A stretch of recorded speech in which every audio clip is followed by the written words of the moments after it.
Това е работата на диджея. Да задържи клиентите, да остави едно добро настроение след себе си. Кое пречи на хората да мечтаят? Хората си мислят, че всичко става с пари, а то не е точно така. Не. Ти можеш да постигаш мечтите си, споделяйки се с други хора, опитвайки се да търсиш начини, с които да си бъдете полезни един на друг, за да постигате мечтите си. Когато се обърна назад в моя живот, винаги съм живял с едно такова чувство на уважение, на респект от публиката. Още докато бяхме брейк група Динамик, питахме да направим рап песен и мога да кажа, че бяхме пак едни от първите тогава. Нищо не съм постигнал на готово.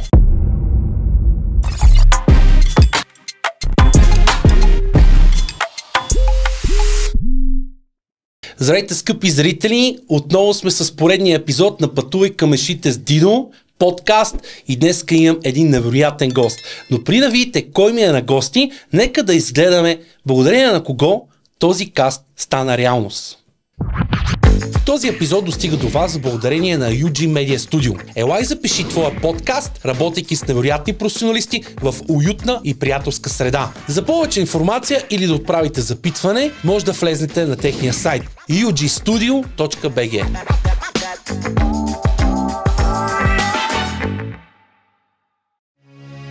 Пътувай към мечтите с Дидо подкаст се излъчва със съдействието на Мистер Пица. Аз ям вкусна храна. А сега можеш да вземеш 10% отстъпка с промокод DJ Dido.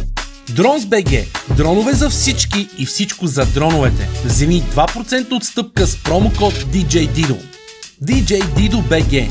Дисководещ за сватби, корпоративни и лични събития.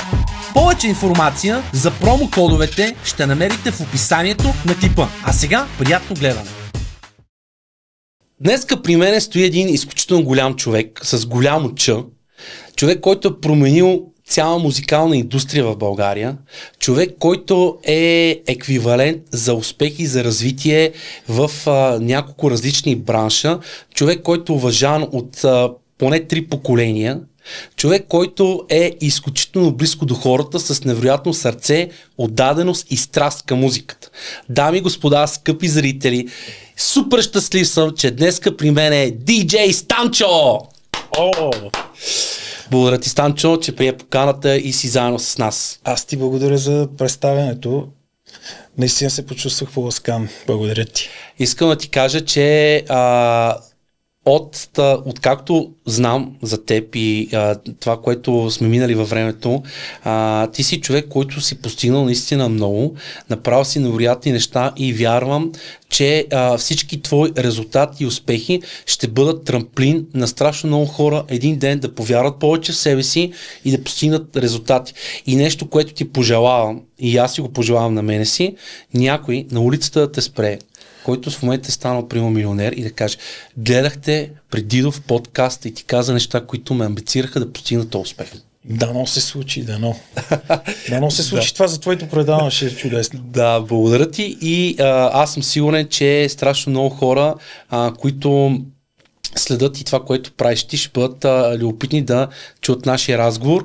И аз искам да те помоля, ако може да тръгнем малко по-назад във времето, да ми кажеш откъде тръгна твоята любов към музиката и как стигна там ти да бъдеш диджей, последствие и продуцент и така нататък.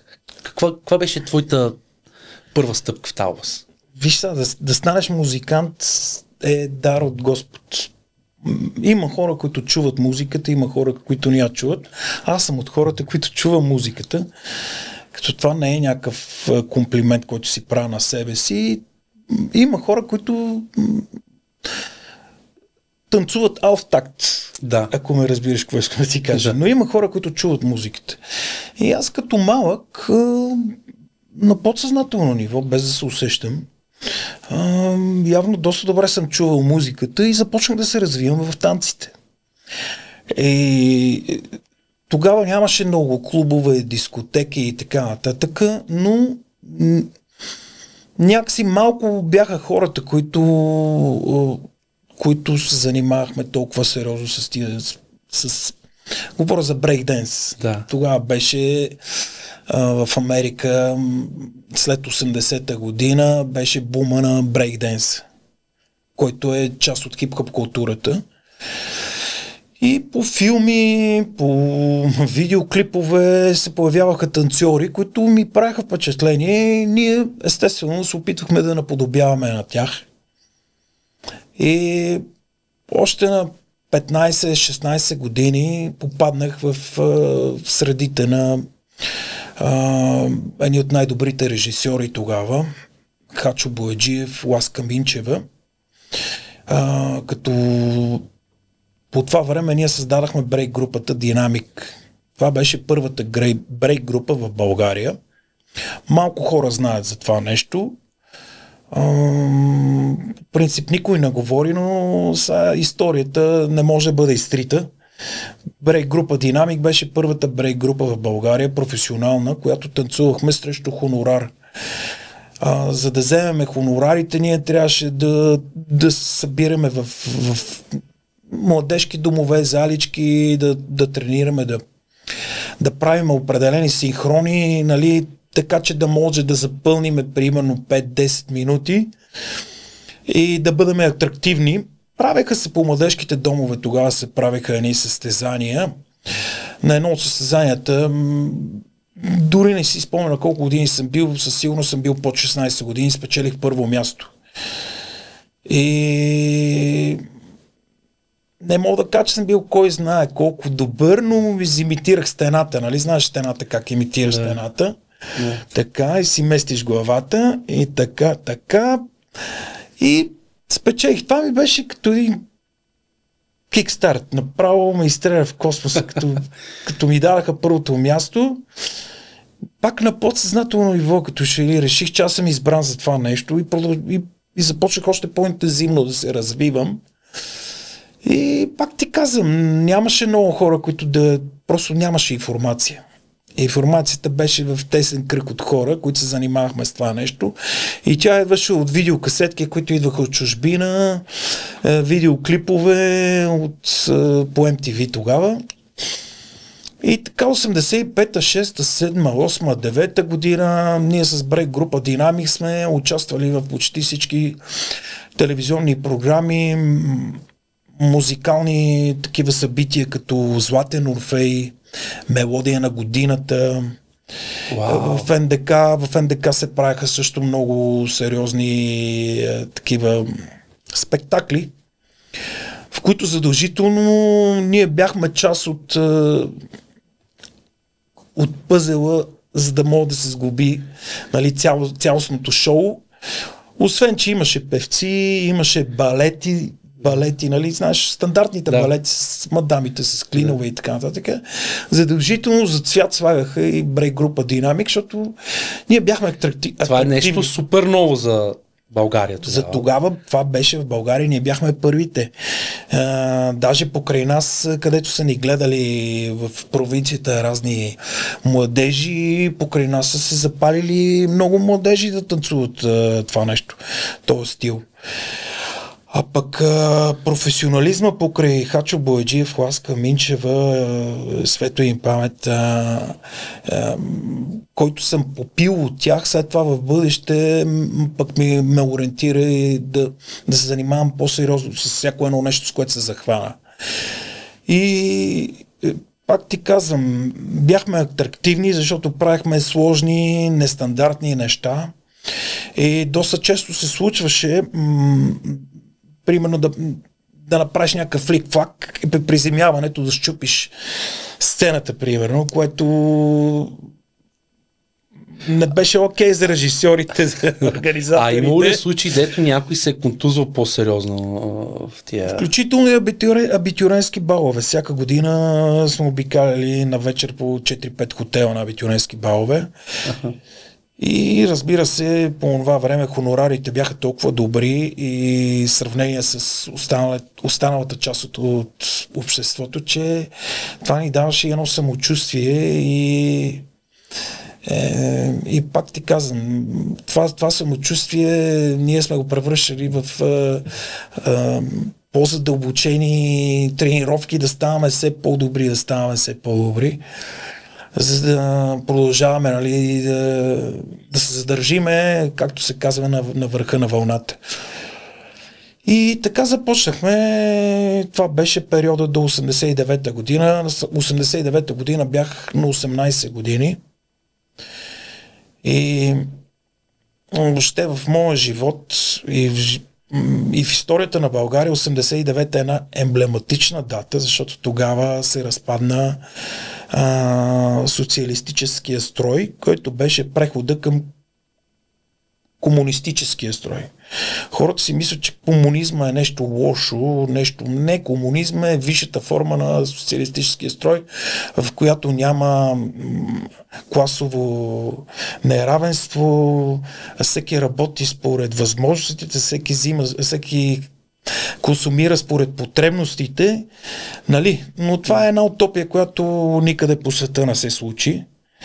Насякъде просто той се разпадна, включително и СССР се разпадна тогава. Да. И тъй като ние бяхме част от социалистическия блок, ние също, на нас като общество ни се наложи да тръгнем по пътя на капитализма, наобщо да го кажа. Да. Както и Китай също тръгнаха, тяхната икономика от планова стана типично капиталистическа, но пак с някакви наченки на намесата на държавата, което не е много капиталистически в принцип. Но добре им се получава. Сега като гледаш Китай как се развива. И в тия времена, в които аз се развивах, аз бях на 18 години и изкарвах пари от това, с което се занимавах. Това беше и причината в последствие да мисля, нали, вече в новите условия, какво трябва да правим, как трябва да се развиваме и така нататък. И това не беше само при мен тази дилема, това беше пред всички. Но в едно общество, в което в продължение на 45 години частната инициатива е била забранена, това не беше по най-естествения начин, не се случи по най-естествения начин. Нас никой не ни е насилвал да ставаме капиталисти. Да. Това трябва да стане ясно на зрителите. Ние станахме капиталисти просто защото старото се разпадна, то фалира просто, парите свършиха. Да. И на нас ни се наложи да станем капиталисти и ние, които бяхме по-така инициативни, по-задълбочени, как да го кажа, повече се интересувахме от това как функционира Запада, най-просто казано. И ние също виждахме много грешки. Примерно, това винаги съм го казал по интервюта, ще ми извините, че се повтарям всеки път, ама това е най-лесният начин да го обясня. Примерно един в блока, като станеше таксиметр шофьор и до един месец всичките в блока ставаха таксиметро шофьори. Един като си направи гаража на магазинче и всичките си направят гаража на магазинчета, разбираш? Да. И не бяхме много подготвени за това нещо, но това беше един път, който ние трябваше да извървиме. Не мисля, че 30 години, 35 години по-късно, не мисля, че сме успяли да постигнем, нали, желаното, но от промяните са очевадни и очевидни. Да. Добре, после какво се случи от брейкдейнса да станеш диджей Станчо? Започнахме, значи първо съм продавал плодове и зеленчуци. Това ми беше първия бизнес. Mm-hmm. Купувахме от складовете на едро плодове и зеленчуци. Сутринта склада отваря 6 часа, ние взимаме едно камионче от площад Македония под наем, отиваме, купуваме кашоните с банани. С банани започнахме, импровизираме един тезгях и продаваме банани и там се развивахме, като, нали, в един момент стигнахме до там, че да купуваме не по едно-две кашончета, да купуваме по 20-30 кашони зелени банани, които трябваше всяка кутия да отваряме найлоните вътре, затваряме ги по специален начин и те си озряват, с времето си озряват. Колкото по-озрели бяха, толкова по-лесно ги продавахме. И докато правих това нещо, паралелно се развих като то не се казва фризьор. Как се? Барбаро? Да не. Да. Защото Той хем брада, хем коса. Постригвах, кажи Браснар, речи. майс. Нали? Да, кажи речи, постригвах цялата махала и правих прически. Нали, фризьора е да боядисвам коси, да правя кадрици. Аз си купих една машинка и почнах да им правя такива прически, като направя на двама човека такива прически тип Vanilla Ice и на другия ден ми звънат и тяхните приятели. Разбираш, и така от човек на човек съм имал по 10 клиента на ден. Стига, бе. И с това също се занимавах. Между другото... Айде, няма да споменавам. Добре. И... Да, бе, в TikTok засеках Алекс Пиче, завършил такъв курс барбер за... Как се казва това? Барбър. Барбер, добре. Барбър за брадата и косата. Старото социалистическо наименование беше браснар. Браснар, да, малко грубо ми звучи браснара. Ами браснар е мъжкия фризьор. Да. И много ми стана така приятно, защото това е сериозна професия. Когато се отнася сериозно с нея, аз си спомням, че на времето съм си купувал доста скъпи ножици и машинки. И колкото по-скъпа ножици и машинка си купа, толкова по-добре ми се получават прическите, разбираш? И това е част от конкуренцията. Да. И постепенно, паралелно с всички тия неща, които правех, получих предложение да стана диджей. Защото, нали, се занимавам с музика от един мой съученик, брат му. Владо Аврамов се казва брат му, а с моят съученик беше Гришта. И Владо Аврамов вика, бе, тук имам един познат, има дискотека, обаче няма диджей, искаш да станеш диджей при него? Викам, да. Какво ще ами? Там трябва да си купиш някакви музики, купих си 2 дека и касетки. И първите ми опити за диджей бяха с декове и с касетки. Обаче няма да забравя в един от слушаите. Аз си седа с слушалки и превъртам касетката да видя къде е началото на песента. Обаче отсреща ми ръкомаха, той менеджера ми ръкомаха отсреща. И аз свалям слушалката и виждам, че няма музика. Музиката е свършила напред на единия дек, но аз с слушалките не чувам. Да. И така постепенно започнах да се интересувам и от това нещо и достигнах до доста сериозни нива.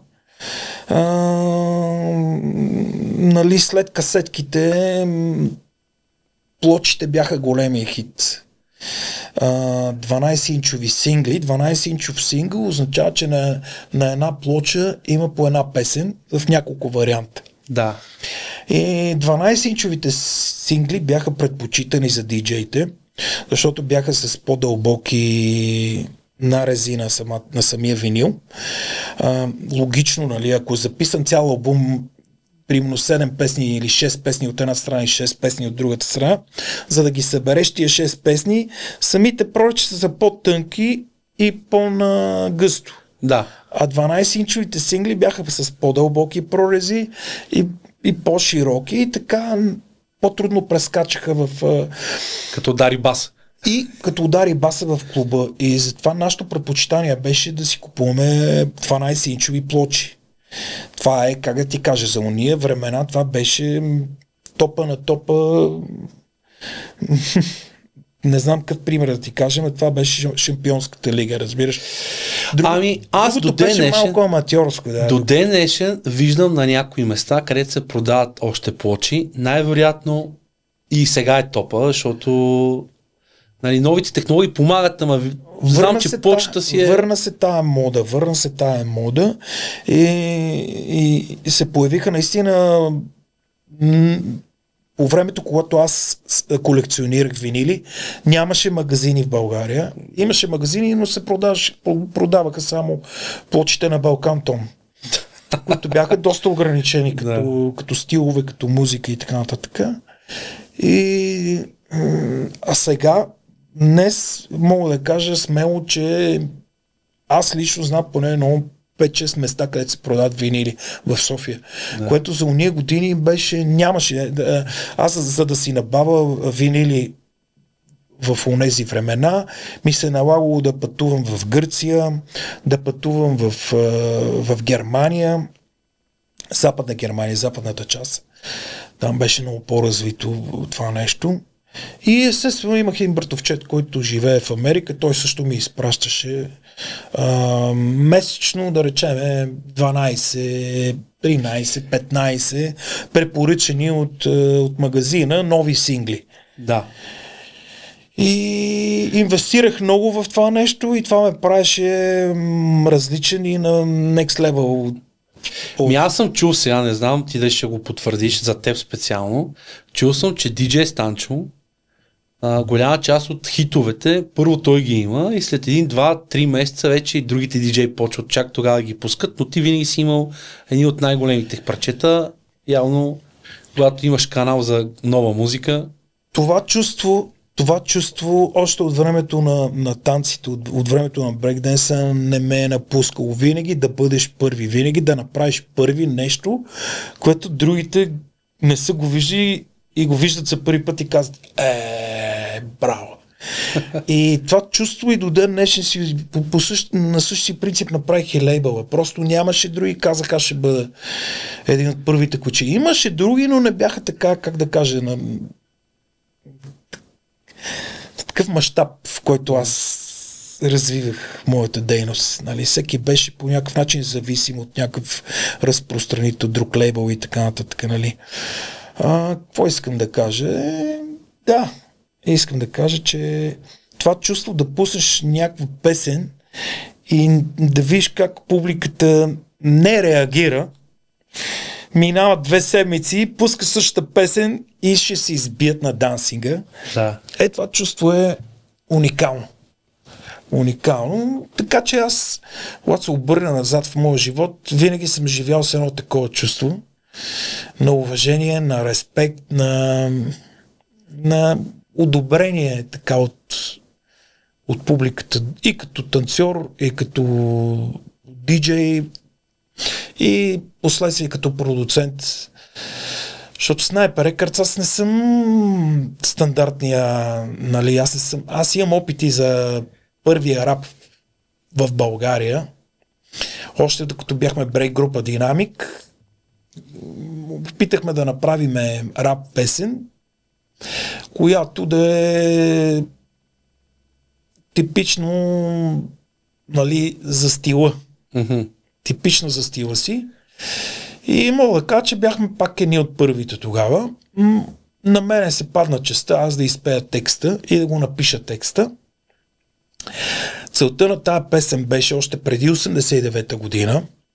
Тази дата е много важна. Преди 89-та и след 89-та, защото разликата е фундаментална. Преди 89-та година частният бизнес беше забранен, всичко беше държавно, капитала на народа беше в държавата, докато след това се наложи да се променят нещата, което е фундаментална разлика. Нали, следващите 10 години от 89-та година до 2000-та година всичко, което беше държавно, в тия 10 години трябваше да стане частно.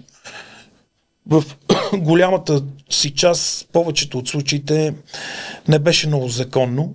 този преход не беше много законен. Много хора изстрадаха, но в крайна сметка това беше един период, който трябваше всичко, което беше държавно, да стане частно. И така се и случи. За какво говорих, бе? Забравих си мислите. За винилите, дискотеките и как винаги искаш да си първия навсякъде, във всяка една ситуация и това те кара да си чувстваш... За първия рап говорихме. Първия рап. Да. Значи ние като танцори взимахме един хонорар. Да. Певците взимаха по 2, по 3. Да. Съвсем логически и логично ние трябваше да станем, да се репрезентираме като, да се представяме като певци, за да взимаме двойно повече като хонорар. И тогава решихме групата да направим тази песен, която тя ще е представена като брейк група Динамик. Само че аз просто ще изпея текста и ще напиша текста. Да. Нагърбих се с тая задача, но тогава имаше цензура. Преди 89-та година стария строй, социалистическия строй, имаше цензура. И моят текст, който аз написах, беше подобен на американските текстове. Прибира се в къщи, страшно изморен. Хладилника бе гръмнал, какво ли ще ядем. Пусти касетофона на диджей силно и разпъни кашона да играем диво. И този ритъм брейк да навлезе в нас. С бъдни ритми да изпаднем в екстаз. И така продължаваше този текст. Нашия менеджер тогава каза, сега този текст ще го занеса да мине всичките комисии. И супер, минаваме всичките комисии. Минаваме всичките комисии. Само комисията за текст е променила малко текст. И текстът прибирам се вкъщи страшно изморен, хладилника бе гръмнал, какво ли ще ядем. Става, излизам от къщи с радост озарен. Отново е неделя и това е моят ден. Очакват ти на сцена, прожектори блестят. Шоу ли искате, динамик ще ви го дадат. Което е, нали... Аз се радвам, че съм го преживял, защото това като го разказвам на младите хора, те не могат да го разберат това нещо. Даже има разни млади артисти днес, които хвалят тония режим, авторитарния, в който те просто с днешната визия, с днешните текстове няма как да просъщат, няма как да се появят въобще на сцената. Просто нямаше да ги има, разбираш ли? Но въпреки това, понеже са родени след 80-та година, те хвалят колко било хубаво при Бай Тошо, какво било построено при Бай Тошо и така нататък, което са абсолютни измишлотини и глупости. Това си беше един авторитарен режим, в което всички бяха под контрол, всичко беше абсолютно следено, нямаше свобода на словото, нямаше. И в този ред на мисли аз съм щастлив, че съм го преживял това нещо, защото на мен буквално ми смениха текста. Защо го смениха текста? Защото в това време не може да пееш, че нали, да се прибереш вкъщи страшно изморен. Не може да си изморен там. Не може да го кажеш това на съослушание. Беше забранено. Беше забранено да се слуша западна музика. Беше забранено да носиш дълга коса. Много неща бяха забранени. Дънките знам, че са били забранени. Дънките и така нататък. И сега моят текст съответно не съвпада с това, което е. И трябва да бъде сменен. Не може да се прибереш вкъщи страшно изморен. Не може хладилника бе гръмнал. Не може хладилника да гръмне. Мръсна и не гръми. Да, тогава имаше една марка хладилник. Да. Една марка телевизори. Даже аз фанах и черно-белите телевизори. Да, които се казаха Дага. Да, ние много по-късно си купихме. Много по-късно си купихме цветен телевизор. Ние нямахме цветните, ние нямахме това щастие да гледаме цветна телевизия, докато целият свят вече гледаше цветна телевизия. Ние още гледахме черно-бели телевизори. Ние нямахме щастието да пътуваме извън граница, защото на границата се стреляше. Имаше много опити за бягство от границата и 98% бяха неуспешни. Дори имаше опит с отвличане на самолет. Такова огромно желание са имали момчетата да избягат от България, че са извадили там ножове. И има го някъде. Бях чул и Каца във Варна. И те ги подлъгват, че кацат във Франкфурт или там в Германия, всъщност кацат във Варна и там ги подсрещат нашите. Да. И след това си ги прибират, нали, там по лагерите и по съответните затвори, домове, за изправителни домове и какво ли нямаше тогава. И тия неща бяха забранени. Не може в социалистическия строй да пееш, че хладилникът ти е гръмнал, че си изморен. Риторичен въпрос. Хладилникът бе гръмнал, какво ли ще ядем? Забранено е. Да. Не може това кажеш ли го, може някой там да се замисли, чакай бе, верно. Нали, да мога да предизвикаш някакъв бунт, примерно. Да. Някаква скрита пропаганда. Да, докато в Америка по това време, също не бяха доволни от системата. Самите рап изпълнители в онези години текстовете им бяха свързани точно с недоволство от матрицата, в която живеят. Този стил в хип-хоп в културата, тя тръгна от гетата, от бедните квартали.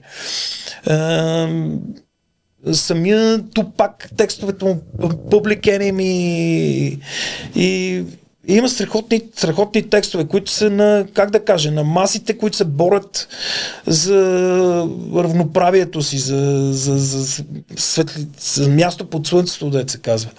Нали, те всъщност, ние тогава много не го разбирахме, но в крайна сметка така седяха нещата.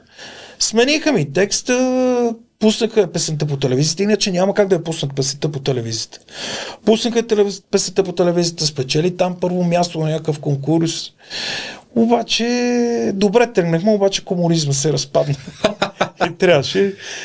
В момент това не ми пречеше. Аз бях на 18 години, когато се разпадна този утопичен строй и бях много надъхан. Да изпревара всички, И много опити, във всяко едно нещо съм се опитвал. Дори като постригвах квартала, пак изпреварвах много хора. Добре, не. Къде е първото място, където имаш най-сериозен успех като диджей? Дори заведението вече може и да го няма, защото те много дискотеки смениха, ама може и да го няма.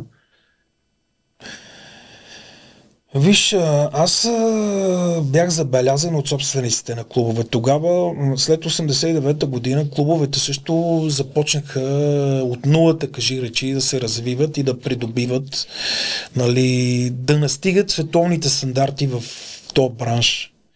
В началото клубовете в България по същия начин нямаше ги, просто ги нямаше. И започнаха да се появяват хора, които да се занимават с този бизнес. Наречеме, едни от първите в България бяха собствениците на Ялта. Mm-hmm. Краси и Митко Илиеви. И в смисъл, като бизнес, разбира, взимат едно помещение, превръщат го в дискотека, след това взимат второ, на друго место, трето и така. И аз просто бях забелязан, разбираш. Имаше си конкуренция, имаше много диджей, но те като хората говорят, сами почват да търсят. Да. Сами ми звънат, ела да пробваме, ела такава, свободен ли си? Договаряме се. Аз имах някакъв опит още от годините, когато бях танцор, нали, да си работя за някакви хонорари и така нататък. И където съм отишъл, съм оставил много добри впечатления. Вършил съм си работата. Каква е работата на диджея?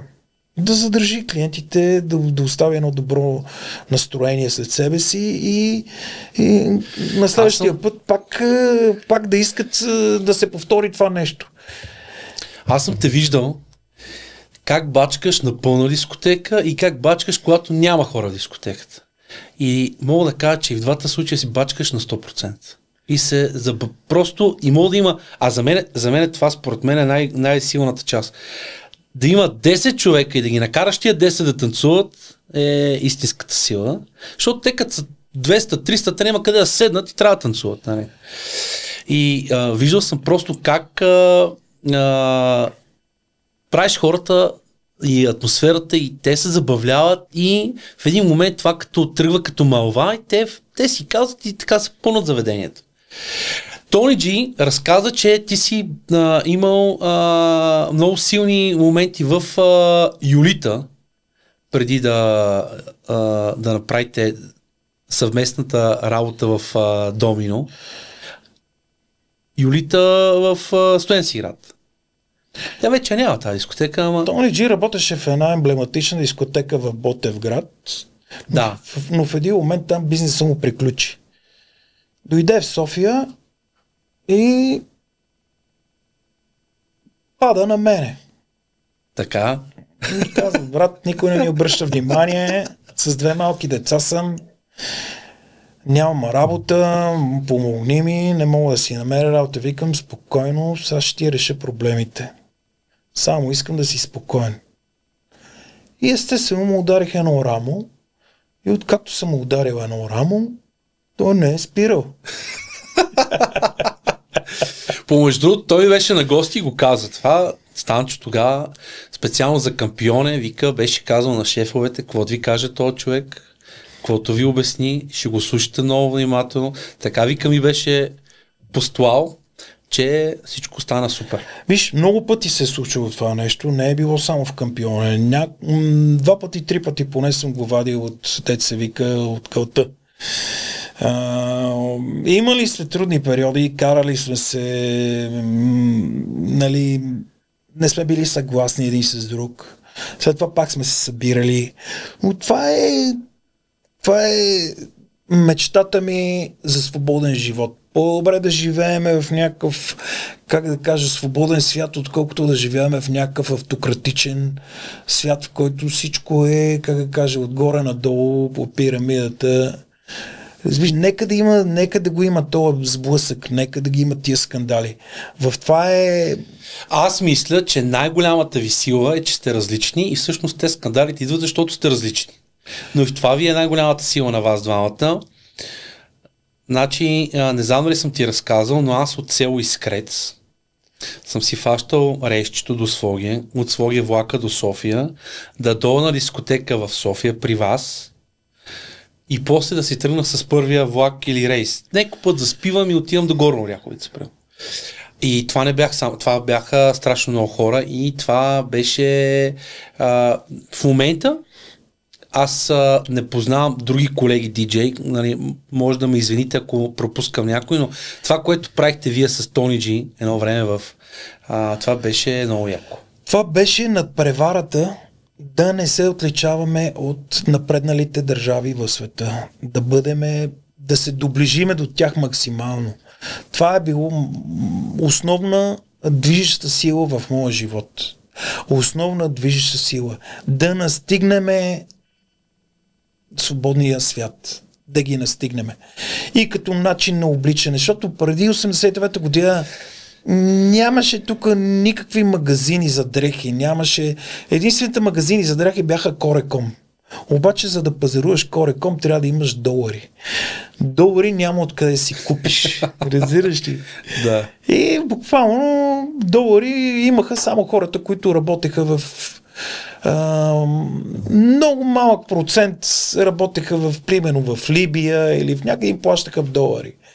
И като се върне там след 1-2 години си купува примерно видео, кола и в квартала той се отличава, защото има някакво Peugeot, Renault или там някаква кола Мерцедес. И разбираш ли ме? Да. Такива са били времената. Такива бяха времената, обаче аз пак ти казвам, тия времена ме направиха да се стрема винаги да бъда на next level, да изпреварвам останалите, да мисля винаги какво трябва да направя, за да изпреваря всички останали. И това ми е помогнало. Докато тези, които са родени в демокрацията, която тя се превърна в клептокрация,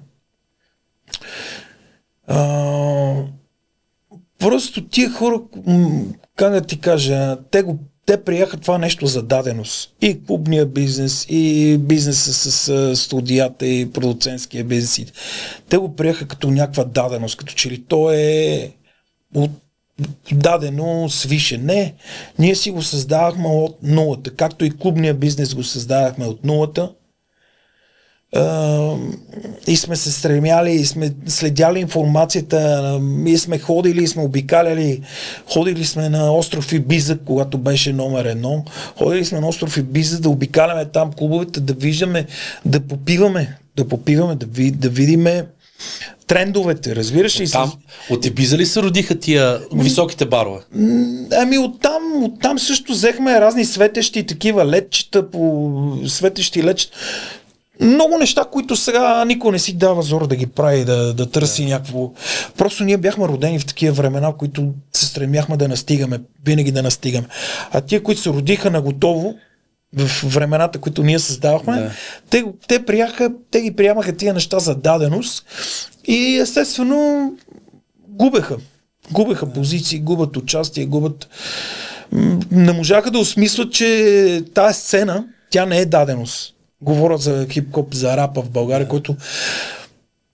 който сме го развивали от нулата, човек, от нулата. Първите черни партита са тръгнали от мене, разбираш ли?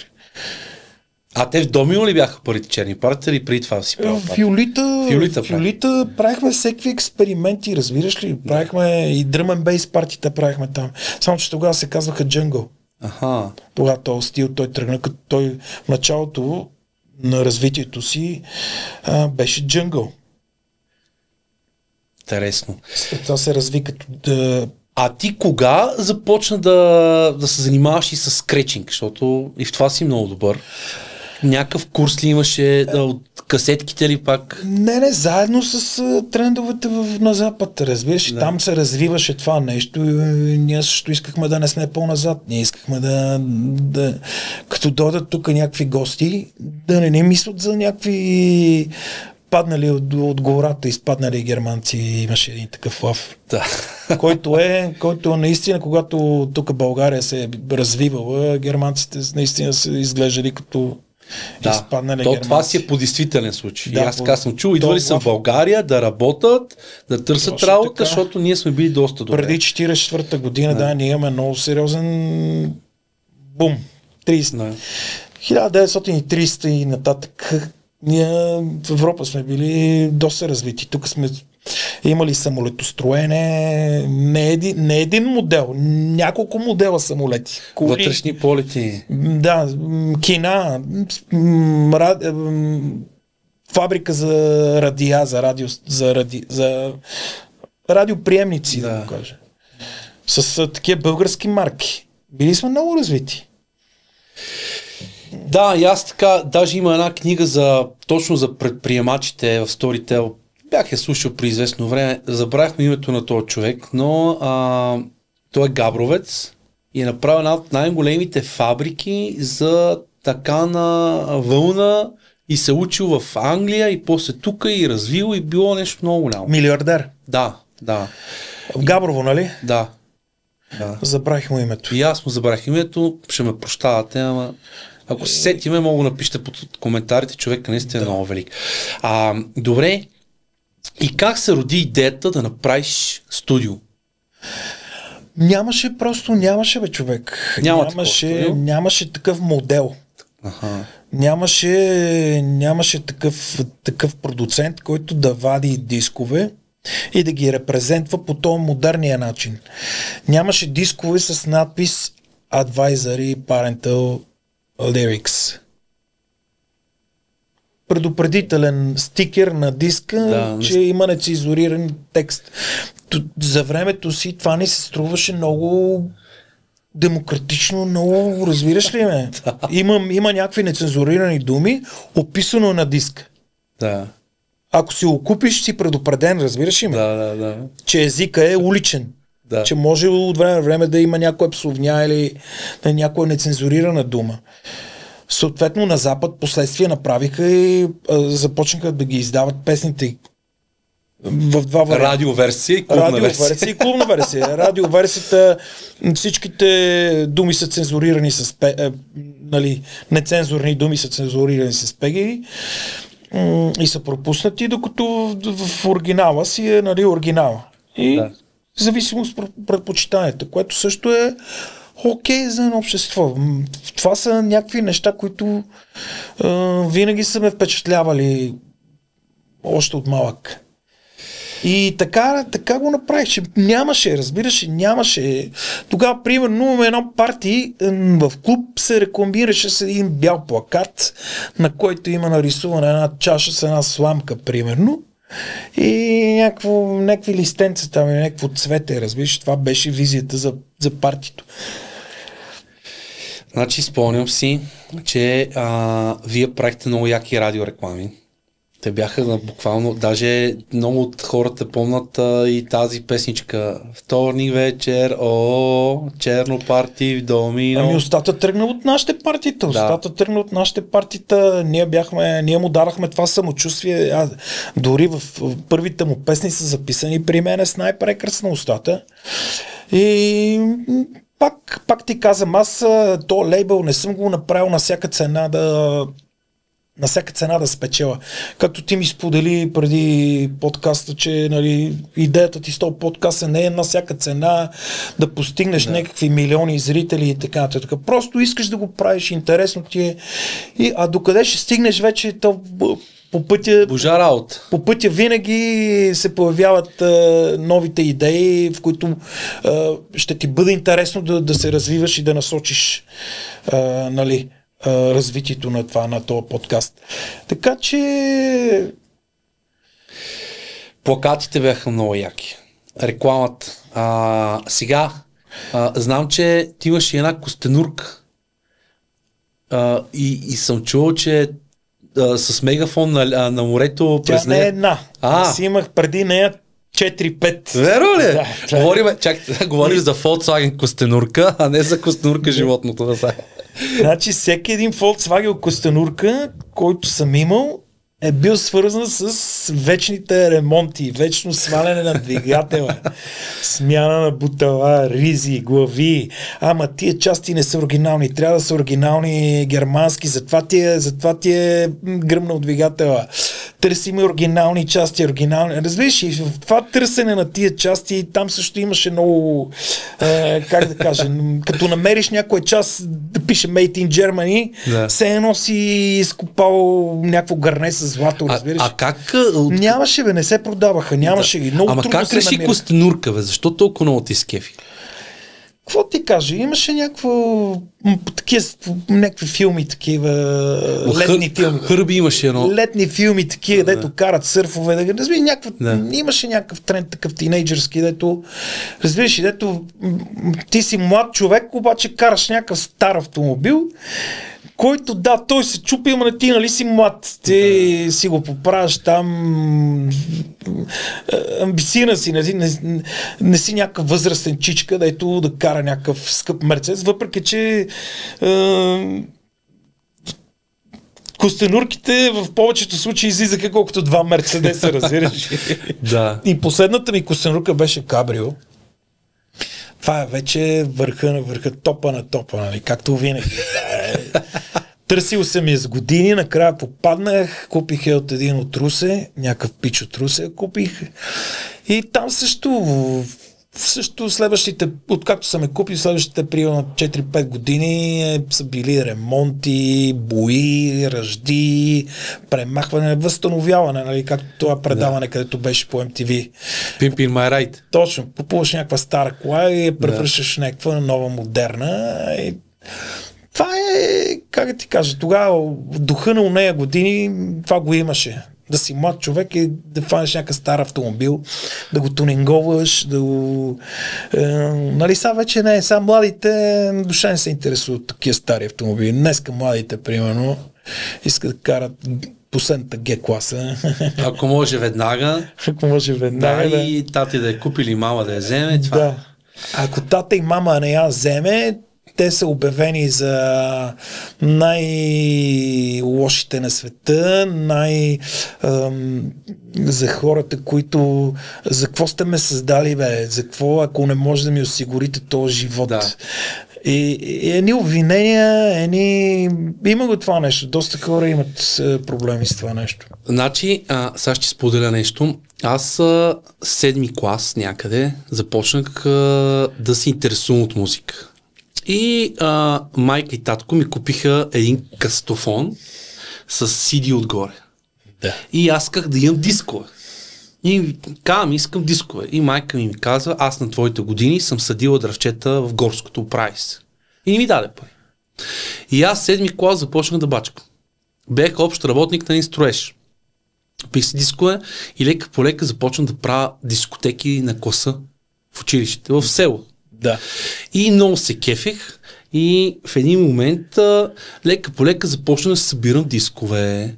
И в днешно време наистина искам все повече младите хора да знаят, че много по-сладък е успеха и много по-дълго време можеш да му се радваш, когато ти минеш през този път. А не да ти падне от някъде. Искат на готово, бе, човек. Искат на готово. Нищо не съм постигнал на готово.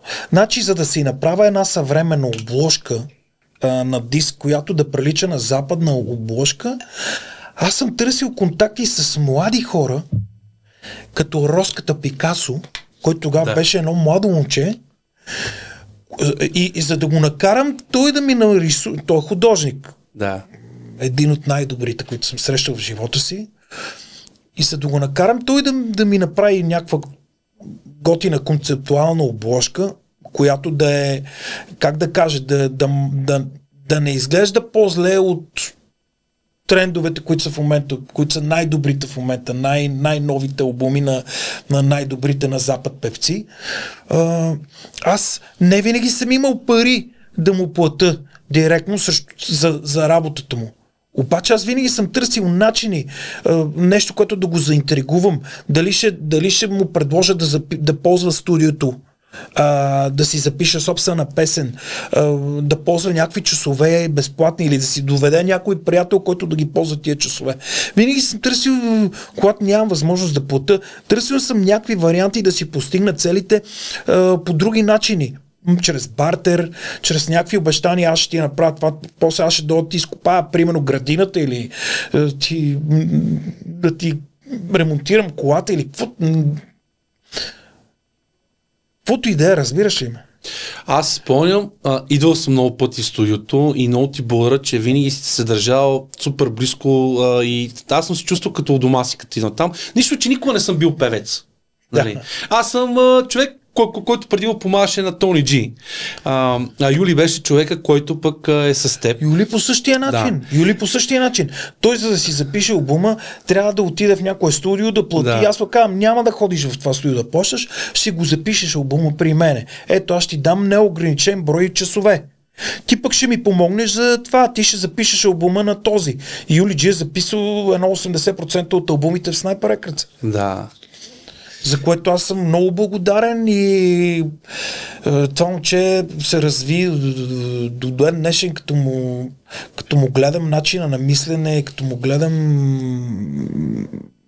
въобще риловете, където ги поства в просто и ти също вие заедно се развихте, но Юли ми е израснал в ръцете, бе, човек. Той беше едно малко дете, което заедно някой път, когато заедно сме търсили решения на всякакви проблеми. Примерно купувам някакъв софтуер и не може да го подкараме, разбираш ли ме, сядаме двамата, почваме да четеме буква по буква, дума по дума, да превеждаме и да се опитваме да го подкараме, да изтеглиме драйвери, да какво ли не. И повечето хора около мене така са били, разбираш ли, аз не съм бил някакъв който са му дали някакво куфърче да харчи така с това. Нито пък съм бил закачен за някакви групировки, мутри и така. Цялата си мечта съм е осъществявал на база на някакви бартери, на някакви уговорки с всичките хора, които са били около мене и така сме направили този лейбъл Sniper Records.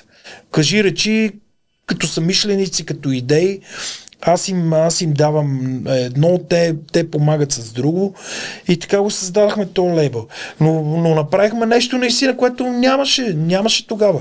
И след това естествено, че се появиха. След това естествено, че в една конкурентна среда започват и другите продуценти да правят по-добри обложки.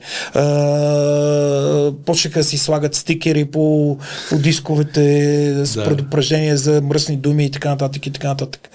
Но било ми интересно, защото сме били първите. Винаги ми е било интересно да бъдем първите. И другото, с което много помня тогава, ти много държеше на техник. Аз си спомням, това си ми го казал ти, че ти караше една фиестичка, братле. Да. И твоята философия беше така. Аз предпочитам си дам пари за студиото, за техника, да е всичко на възможно най-високо ниво, отколкото дам пари за кола. И това до ден днешен го помня. До ден днешен го помня това нещо. Точно така. Значи всичко беше, решаваш да правиш клипове, тогава си купи Canon тая супер... XL1. Да. Така. Супер скъпата камера, обаче трябва да бъде най-доброто. Спомня си, че микрофона, не знам какъв там, пак не е много скъп. Компютъра. Neumann 87. Това е... Да. Този микрофон е в 90% от студията в целия свят. Той е стандарт. Той е наречен стандарт. Тия малките Ямахи, които бяха аналоговите, те също бяха стандарт. Общо взето съм се стремял да съм информиран за трендовете нали, по света, как се работи, с какво се работи. И съм гледал да не съм И когато са идвали артисти при мене, са оставали впечатлени, споделяли с мене, че не са очаквали. Идвали са доста, включително Бог да го прости. Кулио е записал в Sniper Records. Юли като ми беше на гости. Юли като беше на гости спомена за това. Аз правил... Светло му памет, Кулио, Gangsta Paradise. Това е артист от световна величина. В тези филмовата музика, тази песен, тя е вечна. Абсолютно вечна. Да не кажем, че тази песен голяма степен от хората ги е накарал да слушат и хип-хоп като цяло, защото просто е велика. Ти имаше, значи, спомням си, имаше клипове, правихте, произвеждахте много хубави клипове и другото, което е, ти даваше среда на много хора да се развиват. Да. До ден днешен има хора, които се развиват в различни сфери, благодарение на старта, който си им дал тогава. Точно това се опитах да ти обясна. Че ние нямахме готова сцена, създадена. Ние тази сцена трябваше да създадеме ние. Да. Разбирай, аз и Мишо Шамара и там, които се занимахме активно, Абсурд, Бад Венци, Хикс, ти мисля, че бяха и те по това време или? Ние бяхме от по-сериозните. Имаше, виж какво, преди Sniper Records имаше рап групи. Да. Но нивото им беше записваше албума в студио. В което записват и други песни. Той записва албума в студиото, платил си е там за часовете, където е записвал, обаче след това обложката на касетката си я рисува с химикалка, разбираш? Да. До там, до албумчето, касетката. Не говорим за издаване на дискове, за мултиплициране на копия и така нататък. Говориме, нивото беше такова преди Sniper Records. Записваш албум и обложката си рисуваш да си презаписал 10 касетки, да си продавал там от тия 10 касетки 5 и да си подарил там на майка ти, леля ти, война ти, стринка ти по една касетка. Това беше нивото, разбираш? И това ме мотивира да направя този лейбъл,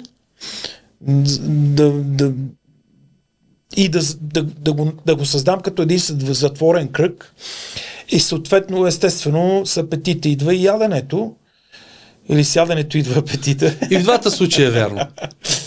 Така. И тогава пък се появи необходимост да има сцена. Защото ние създаваме дискове, произвеждаме дискове с готини обложки, целофанчета и така нататък.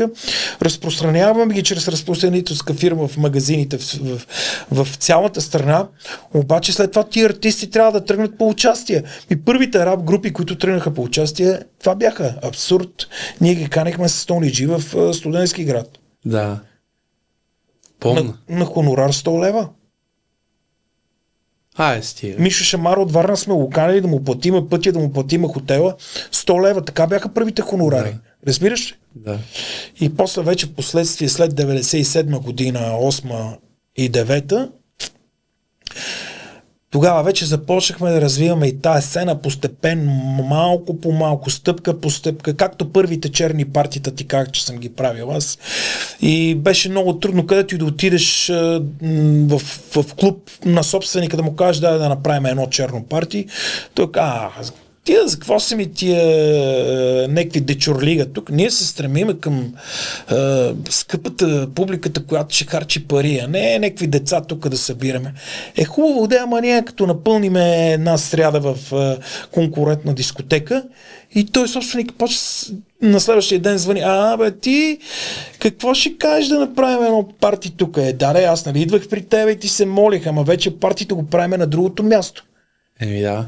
Разбираш ли ме? И така създавахме тази сцена. Стъпка по стъпка, крачка по крачка, дето се вика с отстъпки, много пъти без да печелиме пари, много пъти е така просто за да натриеме носа на някой, който ни е отказал да му покажем, че ние ще напълниме конкурентна дискотека и като я напълниме конкурентна дискотека, той сам почва да звъни. И така беше. Спомням си с фиестичката. Един път аз бех тогава с тебе и с Юли Джи. Ходихме до Гоце Делчев. И на участие беше баси якото, братле. Това ми е един от най-яките спомени. И при Митко в Гоце Делчев. Не знам при кой беха. Митака, едно... И аз се почувствах като някаква епати звездата. Посрещнаха ни, беха ни запазили апартамент. Още не имаше Airbnb, не знам как го беха запазили. Специално настаниха ни. Беше цялото много яко изживяване. И... Виж, ставало е чрез фенове на хип-хопа. Да.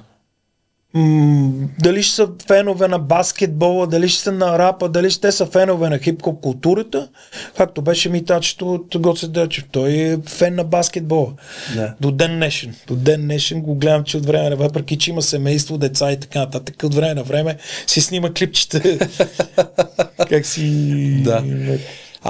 Добре, в това нещо няма как да не те питам. То навсякъде сигурно те питат тия хора. Появи се един момент, в който имахте сериозни проблеми с възгледите за живота с Мишо Шамара. Виж сега, Шамара, аз го познавам много отдавна, още от времето на Брей група Динамик. Да. Шамара е с 1 или 2 години по-малък от мене. Аз съм 71-а, той е 72-а или 3-та. И Шамара от Варна, казармата му познай къде беше. В София. И Шамара, когато излезе в отпуска, каца при мене. Аха. И какво правим? Разглеждаме албуми, четеме обложки, възхищаваме се. Гледай тук. Гледай тук. NWA, Public Enemy. Аз имах тогава, нали, щастието да мога да си купа, да ми докарат от чужбина някакви албуми. И се кефехме на тия албуми, обсъждахме ги и така нататък. Шамара се интересуваше от рап. В казармата, значи последствие 5 години по-късно, когато създадах Sniper Records, първият човек, който поканих в лейбъла, беше Мишо Шамара.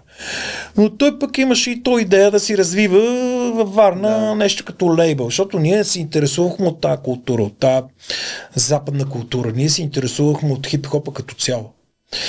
И естествено, той като ми отказа, аз не съм се сърдил с Мишо Шамар, не сме били изкарани. Аз съгласих и последствие поканих Пияния Чичко от Юлита. Пияния Чичко разбира и Спенс. Спенс беше Пияния Чичко, който ми досаждаше на всяка втора песен да му пускам Тупак. Естествено беше перманентно пиян. На мене ми трябваха хора, които знаят какво е хип-хоп и се интересуват от тази култура.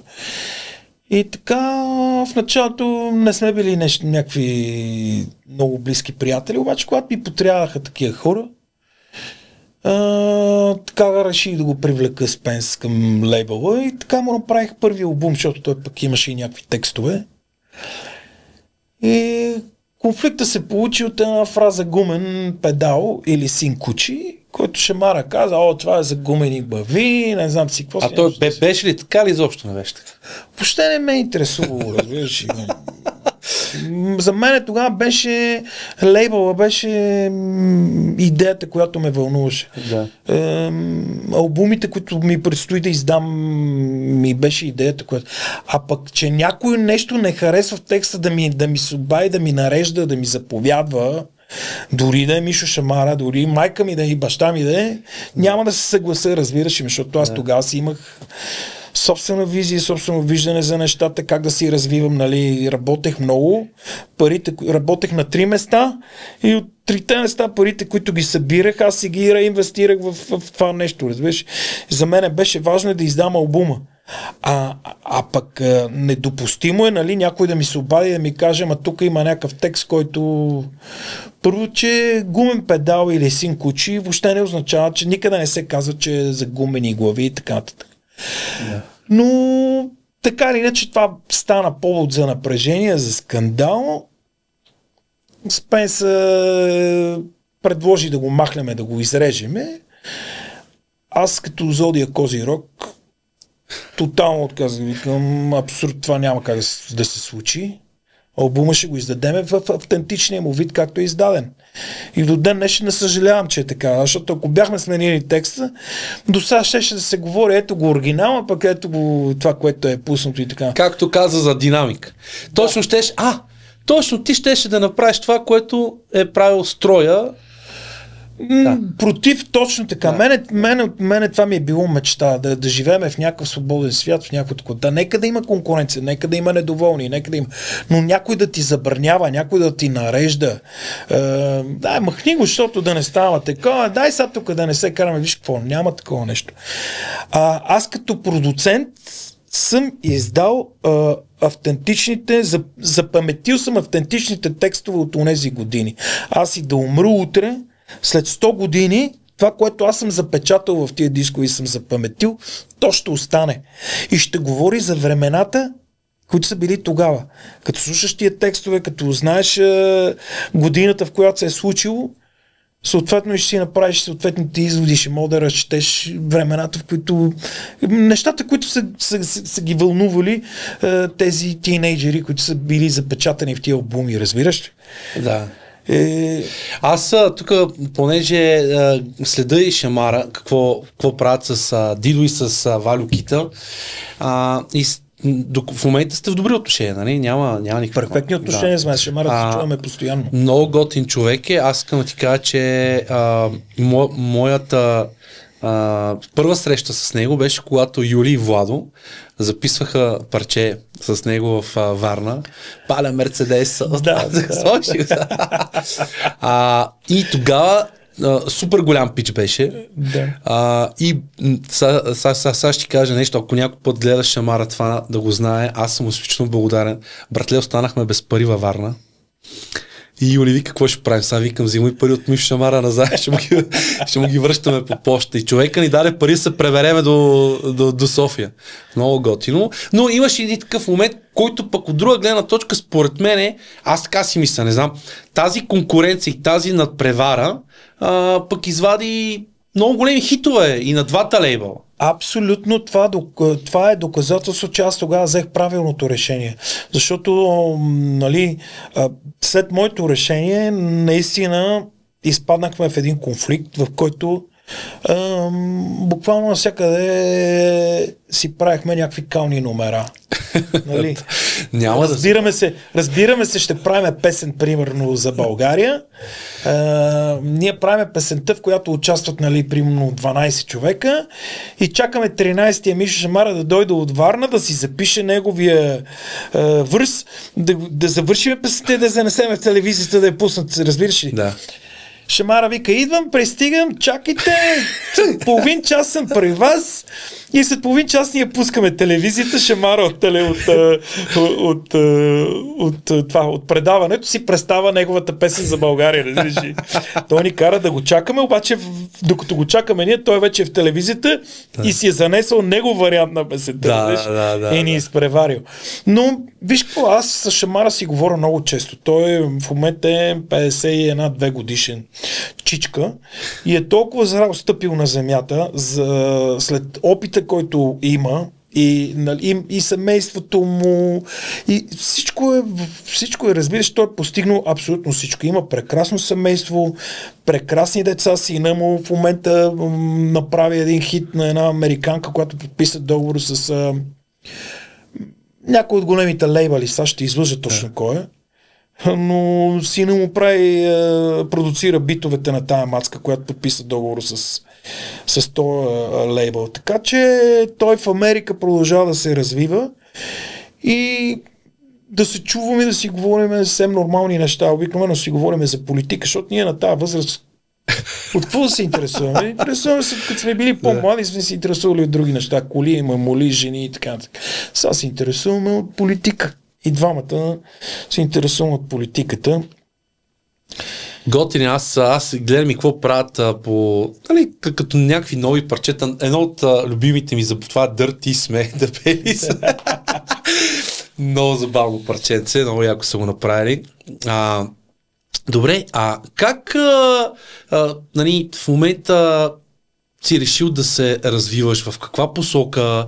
Какво правиш? Нали... Ще бъда честен с тебе. На 54 години съм, го на 55.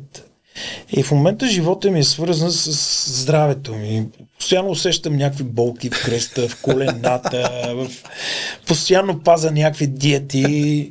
В момента, в който постигна някакъв резултат, свалия съм примерно 4-5 кг, постигнал съм благодарение на примерно 5 месеца съм правил някакъв фастинг, примерно по 16 часа на ден не ям. Постигам някакъв резултат, след в следващите 3 месеца всичко се обръща надолу с главата.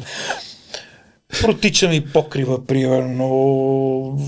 Налага се да си купа някакви въжета, някаква алпинистка техника, да се катера по покриви, да си правя ремонти и така нататък и така нататък. Но всяко нещо с възрастта си, разбираш ли ме, никога не свършват тия неща. Борбата е до последен дъх. До последен дъх е борбата и ако ме питаш какво правя сега, боря се с живота на всички нива, разбираш. Това е супер. Аз по същия начин гледам се боря с килограмите.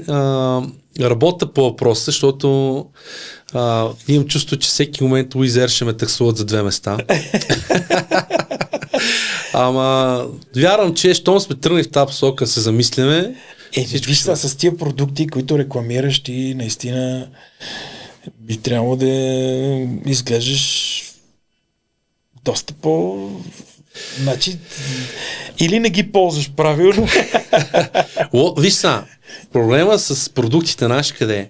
Проблема е, че като реша да ги ползваме, ние с Юли двамата даже имаме снимки, точно изглежда като еволюцията на хората, така сме си ги направили.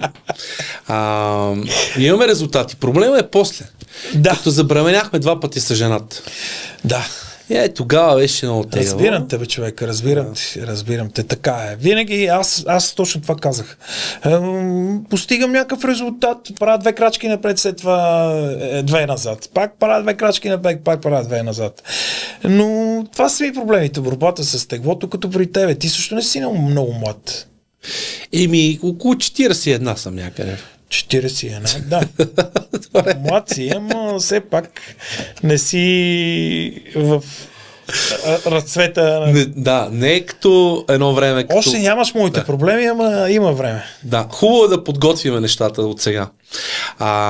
Как намираш ли време за хобита ти? Знам, че преди много обичаш да караш мотор. И един път ме вози на това мотор, повече не искам да се качвам. Беше в Поморие, аз изтръпнах. Той ви каже, ще метна до дискотеката. Не съм спирал, бе, човек. Добре. Не съм спирал, виж какво пише тук. И като го резна нагоре по край лятото кино в Поморие, и аз забравих какво трябваше да правим тази вечер. Но, пък не караше бързо, просто ускорението е съвсем различно с мотора. Виж, ти знаеш, че удоволствието от мотора няма друго такова. Аз още съм на скутерче. И въпреки това знам колко е яко. В момента и аз съм на скутерче. Верно е? Да. И наистина това е, ако ме питаш кое е най-голямото ти удоволствие в момента на твоята възраст, това е лятото да си карам скутърчето. Няма по-голям. Не знам сега на тебе дали ти се е случило, но на мен ми действа успокояващо бръмченето на двигател. И пробвал съм да карам електрическо скутър, че не е същото. Но като беше такова едно, някакси просто ми действа много добре. И моята жена един път има такива скутърчета под наем, налево надесно. Взимаш си, не тротинетка, ами скутърче. Да, и те беха в началото бензинови. Апликация. Да, тук в София. И аз изчезнах една вечер от вкъщи, тя ви къде отиваш, викам, имам малко работа и се връщам с скутър. И го бех вземал за под наем. Да. И никога не съм вярвал, че над мотора ще му се кефа аз, жена ми и децата. Значи децата си имаха ред, като дойдат, ако бех им вземал малка кашчица и си ги правя кръгчета и те му се кефиха. В момента нямам скутер, но пак ще си взема. Много яко. Пожелавам ти го от сърце. Благодаря ти, приемам, ще стане. Живот и здраве ще стане. Лайквайте, шервайте да направя 1 милион гледания. Пътувай с мечтите си, това е. Да. Пътувай с мечтите. Аз много обичам да мечтая, Станчо. Значи, с Юли... Да, си идваме на думата сега. Аз с Юли много пъти сме ходили в Технополис. Примерно ти гледаш го този, пипнеш го, пуснеш си тази колонка, гледаш си този телефон. Някой път сме ходили в други магазини, седнеш, облечеш някоя риска, тако. И винаги съм си представил мечтите така, да ги усета. Ти знаеш колко пъти съм ходил в Мерцедес, сядам вътре и просто затварям и си поемам дълбоко въздух и си представям как това е моя Мерцедес. Да. Мечтаеш. Мечтаеш. И това е нещо, което наритва всеки един човек някъде да прави нещо.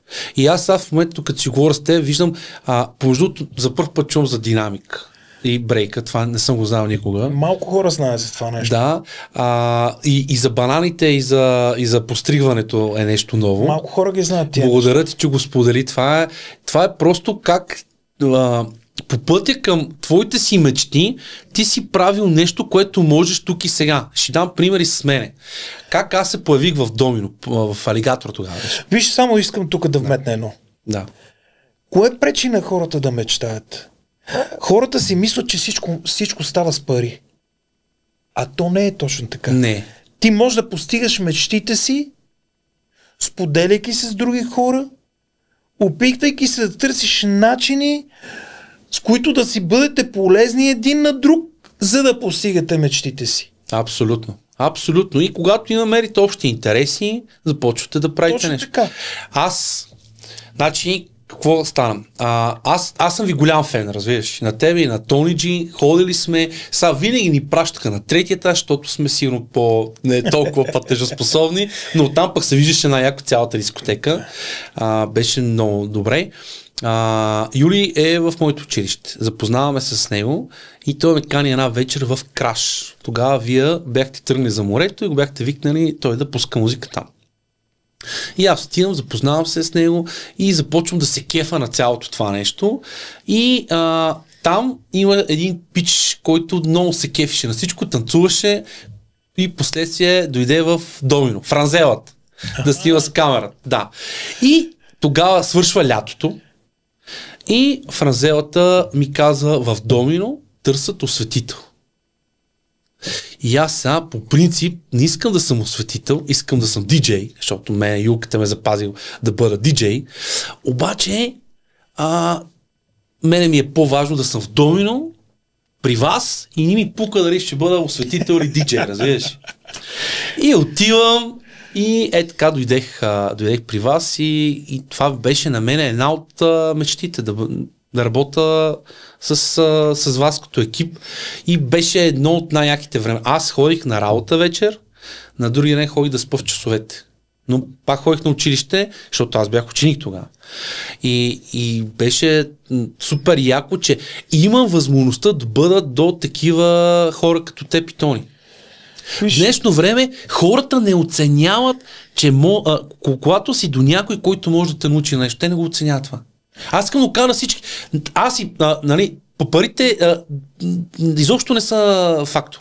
Аз бях щастлив, че съм там и че ми гласувате някакво доверие да работя. Точно е това искам да кажеш на хората. Точно това искам да кажеш на хората чрез твоя подкаст. Не случайно си го кръстил пътувай с мечтите си към Дидо. Това е основният извод от живота. Да. Не винаги парите са най-важното. Не винаги парите ти решават проблемите.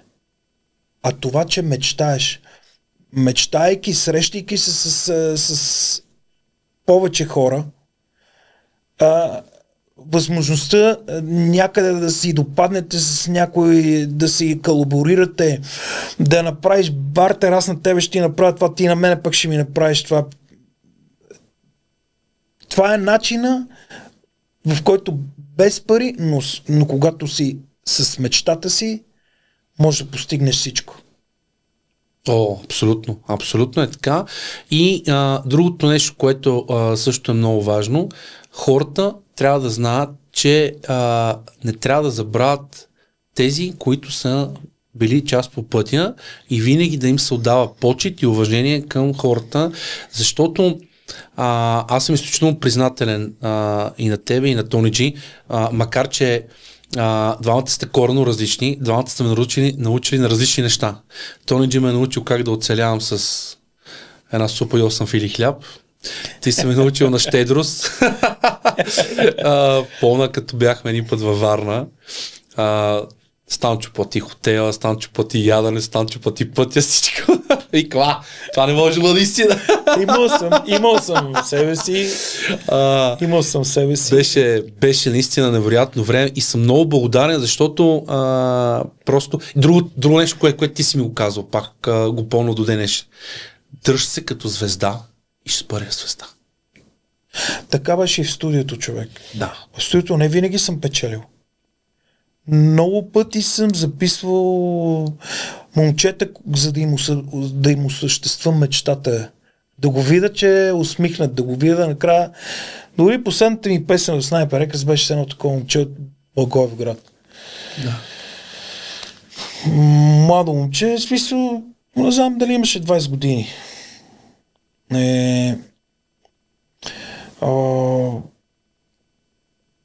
Писа ми в Фейсбук, така, колко струва на час, колко такова, викам направо идвай.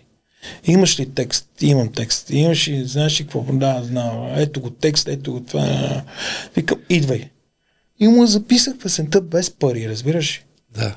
И много пъти съм правил такава студиото. По-добре да осъществиш на някой мечтата и когато той е щастлив, той се връща в града си или там откъдето е и разказва на други, разбираш ли? След това някой друг се обажда и казва колко струва така. Разбираш ли ми, покрай една добрина, която си направил и си осъществил една мечта на някой човек, идват ти парите. Да, абсолютно съм съгласен.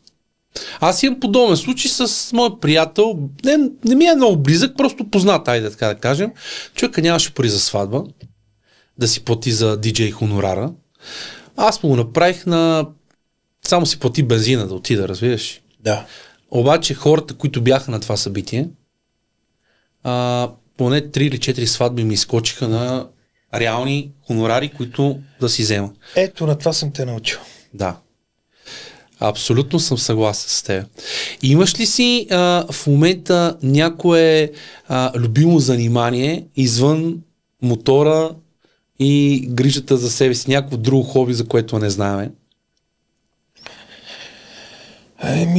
Да ти кажа честно, имам някакви инструменти, които доста често, като се пребера от работа, приемно си го вада и си свира на гадулка. Китара. Верно имаше една гадулка, бе. Да, не смея да се показвам пред хора, защото не съм толкова добър, но ми е интересно, разбираш ли? Да. Интересно ми е да свира на гадулка, да свира на китара, да имам MPC Live 2 имам. Това за инструменталчета, дето беше? Да, значи за едно лято съм направил около 40 инструментал. Вау. Просто е така, прибирам се от работа и си го включвам, не ми се спи, разбираш, не мога да спа веднага и това, с което дълги години съм се занимавал, интересно ми е, това ми е останало като хоби, разбираш. А скутера също, когато имам възможност да карам скутер, умирам от кеф да си карам скутерчето. Много яко, значи аз нямам търпение наистина да си взема, защото това скутер и в центъра или пък на морето, ти си цар. Значи отидеш да си свършиш работа навсякъде. В трафика е незаменимо скутърчето, незаменимо в трафика. Сега има хора, където колела карат, електрическо колело, но аз съм си старата школа, мен това адреналина ми повече ми се качва адреналина от това. Удоволствието е невероятно, бе, човек. Няма да забравя в Испания като отих там имах един кемпер отзад в гаражчето на кемпера с едно 50 кубиково скутърче. Аз това скутърче на ден не е имало ден, който да съм минал под 150 км, разбираш. Мале. Аз обиколих цяла Испания с този скутър. Където и да си спра с кемпера, вада скутър. А кемпера какво стана? Продава го. Вече... Мина ми мерака, да ти кажа. След 15 години мина мерака, защото кемпер е отговорност. Иска си поддръжка, не мога просто е така само да го караш и иска си поддръжка. Да. А от тия места, на които си пътува и си ходил като държави, Кои са трите най-любими места, на които би ми препоръчал аз да отида? Виж, аз на времето ходих в Македония много често, в Гърция, Испания. Това са дестинациите, където се ми харесва. В Лондон съм ходил много пъти, но не е моето, разбираш? Да. Не. Обичам по-така южните, топлите държави. И то пак заради скутера, защото мога да караш мотор там. А в Испания ми е заради самите пътища. Заради самия асфалт. Там няма най-забутаното село, най-задръстеното село. Асфалт е 10 нива в нашия най-хубав град, примерно. Разбираш, там просто не съм попадал на някаква улица, която да е напукан асфалт или да има дупки. Това е държавата в Испания, където наистина асфалт е в перфектно състояние. Аз между другото също много се кефа на кемпери. До сега не съм карал кемпер, никога не съм ходил никъде с кемпер, но ми е някаква мечта в бъдеще. Имах една идея да взема да обиколиме някъде, сигурно ще го направя някой ден, обаче пък сега се чуда дали да не е каравана. Ти какво ще кажеш по темата? Каква е разликата според, нали, смисъл, твоята гледна точка? Разликата е в законите, защото караваната не може да я караш в града, да я оставиш на паркинг и така нататък. Докато кемпера, ако е по-малък, може да го караш в града, може да го оставиш като нормална кола навсякъде. Докато караваната не може да я паркираш, забранено е. Тя трябва да е на къмпинг. Караваната трябва от точка А до точка Хикс постоянно тя трябва да е на някакви къмпинзи. И трябва да имаш категория. И си малко ограничен, да. Сега, може да я караш и на диво, да речеме, но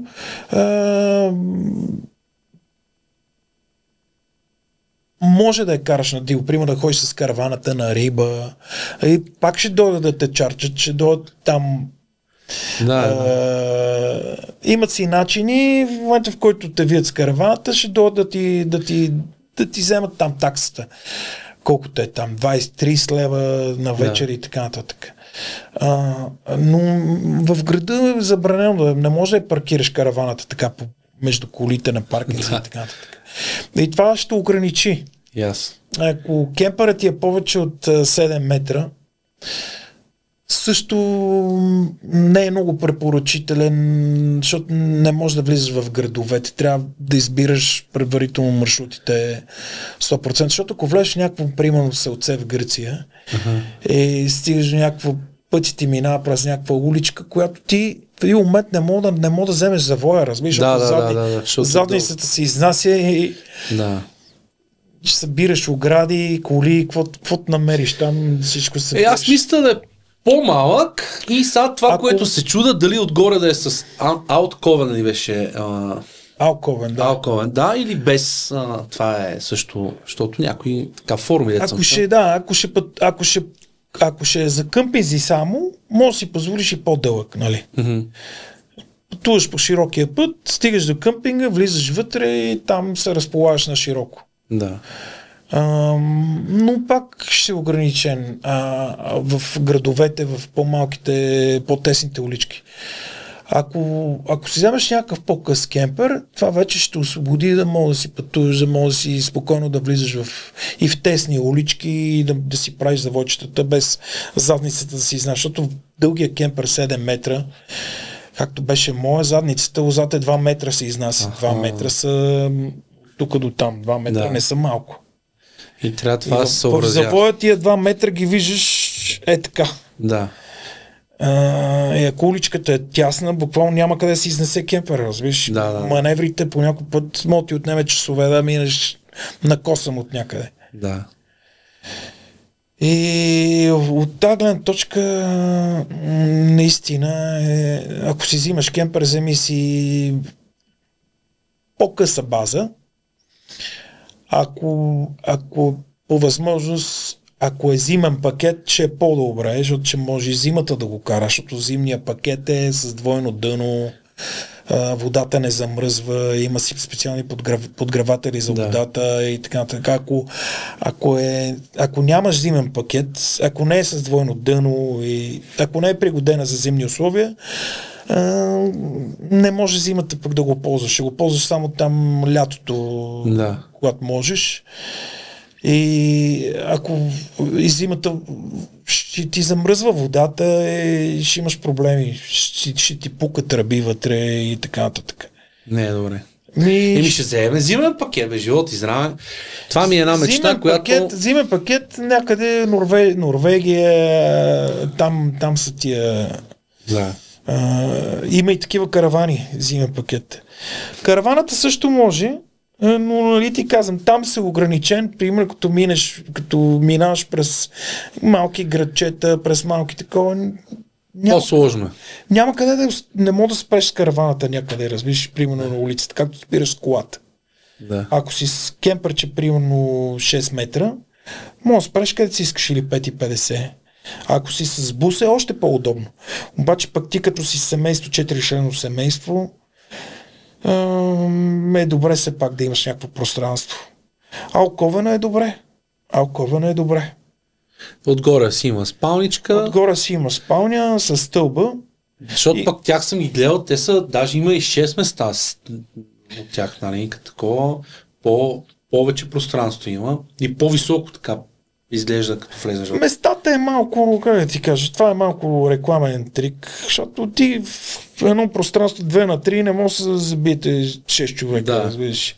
Да. Нали, или пък като легнете 6 човека да спите тук двама горе. Нали, се едно в това пространство си представи как лягаме 6 човека да спим. Да. Не е много удобно, нали, освен ако не сте си семейство. Да. И за 4-членно семейство спокойно може да си вземеш някакво малко кемперче, но ако е зимен пакет, това ще е екстра за тебе, защото... Но те са рядкост. Няма много такива. Не се произвеждат много такива. Масово се произвеждат летните варианти. Аха. Нали, защото са разпространени по южните. Зимните пакети са горе по Скандинавията. Ясно. Ако там си вземеш някакъв такъв специален... Да. Ще гледаме. Живи и здрави. Сега аз искам да питам един въпрос, който питам всички мои гости. Ако DJ Станчо в момента може да се върне назад във времето, какво би казал на твоето по-младо аз? Човек, аз живях наистина в много интересни времена. Аз на 18 години преживях разпадането на социализма. Това е такъв фундаментален момент в моя живот, защото по времето на социализма нещата бяха на 180 градуса. А след това на мене ми се наложи и на моите поколения и ми се наложи да градиме нещо ново, което не всеки разбираше, а ние като млади хора се интересувахме и бяхме, как да ти кажа, винаги бяхме една-две крачки пред много други хора. И аз живях много интересен живот. Така че аз не мисля, че мога да подобра нещо. Ако се върна назад, мога да направя нещо повече от това, което да бъда номер едно винаги във всички начинания. Колкото и нескромно да звучи. Разбира се, че е така. Да. Разбира се, всеки, който добре те познава, знае, че говориш наистина истината. Сега е по-трудно, сега е по-трудно, защото сега вече информацията е... Тогава трудно се достигаше и до информация и така нататък. Да. Станчо, аз тук имам една книга, в която всеки един от моите гости пише по нещо. И искам да те помоля ти да ми напишеш нещо, като за това, което имаш на сърце. Заповядай. Да, аз бих написал само една дума, която аз много обичам. Истина. Добре. И тази дума, ако както аз я разбирам, сина. Ти си религиозен и ме разбираш какво искам да кажа. Истина за мене означава ист сина. От сина. Да. Добре. Така че това ще ти го напиша тук и ще ти го оставя от мене като спомен. Добре. За това подкаст пътувай с мечтите си към Дидо. Към мечтите с Дидо. Да, пътувай към мечтите си с Дидо. Да. Добре, благодаря ти.